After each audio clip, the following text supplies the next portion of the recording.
Designing dishes is making a bread pudding that is rich with heavy cream, golden raisins, and chopped pecans, topped with a Grand Marnier sauce. To begin our bread pudding, we're going to start with a greased glass baking dish. Now it should be glass, not aluminum, because if you put eggs into an aluminum pan, there is a chance that those eggs might turn green. So definitely a deep greased glass baking dish.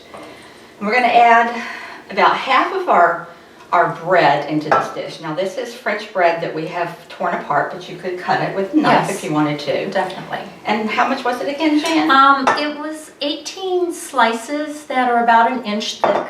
If you get a large French bread, it should work. About a pound, I think it is. Yes. Then we're going to top this French bread with about half of our raisins, and this is 2/3 of a cup of raisins. No, we use golden raisins, which is a nice touch to this. And you could use craisins. Craisins would be great. Bananas. Bananas. How about some crushed pineapple? But pineapple. make sure you drain the crushed pineapple. Yeah. So now a second layer is just to finish up your bread cubes and your nuts. And you can see why you need a big dish, because this is, now maybe I'll go down a little bit because when we put the topping on there, but as far as our nuts, you could use walnuts, you could use no nuts, you could use no fruit, whatever you want to do. This is the creative part. Yes. Be creative. Use your flavor-enhancing fruits and nuts. To make the base for our bread pudding that we're going to be putting over the top, the main ingredient is eggs. So we're going to be putting 6 room temperature eggs that I've whisked together into a large bowl, 2 cups of sugar. Ooh, seems like a lot of sugar, but it's going to make the bread pudding delicious. And 2 sticks of butter. And what I'm going to do at this point is cream all of this together. So I'm going to start to cream. It'll take about 2 to 3 minutes.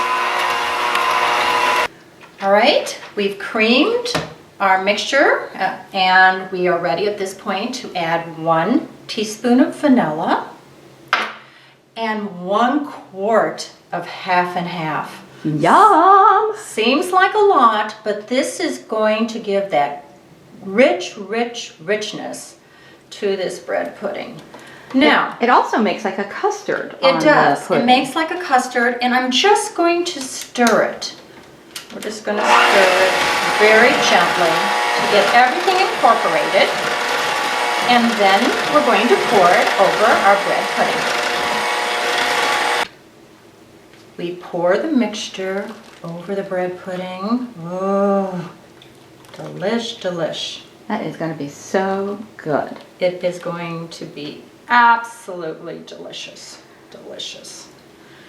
At this point, we're going to add 2 teaspoons of sugar that I just sprinkle over the top. This is going to add a nice brown crust to the top of this as it bakes in our 375-degree oven.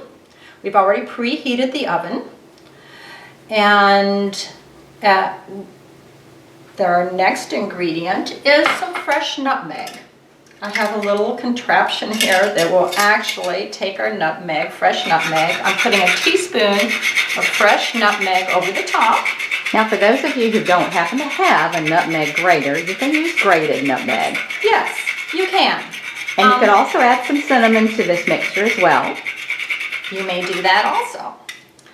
We are now going to put it into the oven, again at 375 degrees for 1 hour. I will then put a knife into the center of it and check it, and if it comes out clean, it will be ready to eat. To go on top of our bread pudding, we're making a Grand Marnier sauce, which will be made at the stove. To begin our Grand Marnier sauce, we start with 2 sticks of melted butter. We're going to put that into a coal saucepan. The reason we're putting that into the coal saucepan is because we're going to be adding an egg a bit later on, and we don't want to make a scrambled egg in a hot saucepan. That's true. And this is 2 cups of sifted powdered sugar.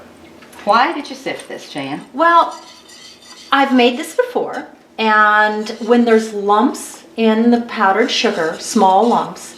As you're mixing everything together, the egg with it, I found that I had to get some of the, I had to work extra hard. Why work extra hard? So if you happen to have powdered sugar that really doesn't have any lumps in it, and you want to, if there are lumps, get them out on the top of the stove, you can do that. Yes, But definitely. it is better to sift it. To that, we're going to add 1 large beaten egg. And the egg is going to really act like an emulsion to bind everything together so that your butter and your sugar don't separate out. And this is going to have a great color to it when we put it over the bread pudding. This is 1/4 of a cup of Grand Marnier, which is an orange liqueur. And you can use a less expensive brand if you prefer. Yes, you can. And you could use other flavors as well. If you prefer like a lemon flavor, you could use limoncello. Or if you don't want to use any alcohol, you don't have to use it. I would suggest if you're not using the alcohol, that you choose another flavor, perhaps an extract, like a vanilla extract, rum extract, lemon extract, something like that. We're going to cook this on a low heat, and we don't want this to boil. Why, Ronnie? Well, if it boils, then the egg would cook as a scrambled egg. You'd have something similar to egg drop soup. Yes, exactly. So low heat just until it blends together. That's all you're doing is just cooking it until all the lumps are gone from the powdered sugar and everything is blended. Now, if you want to make this ahead of time, you can. You can put it in the refrigerator and just put it on in the microwave on a low temperature for about 30 seconds to a minute, and it should be nice and warm to put over your bread pudding. Okay, I think we're good to go there. This is our fully baked bread pudding, and you can see it has a nice brown crust on the top. Looks delicious. We're going to plate it up and show you how we would serve it. Designing Dishes hope that you make this bread pudding. It's absolutely delicious. And the Grand Marnier sauce with it is to die for. It is. You could just eat that with a spoon. Yes. And we also hope that you would join us on our social media. We are Designing Dishes, and we are on Gmail, Twitter, Facebook. Please look for us. Yes. We'll see you next time. Bye-bye.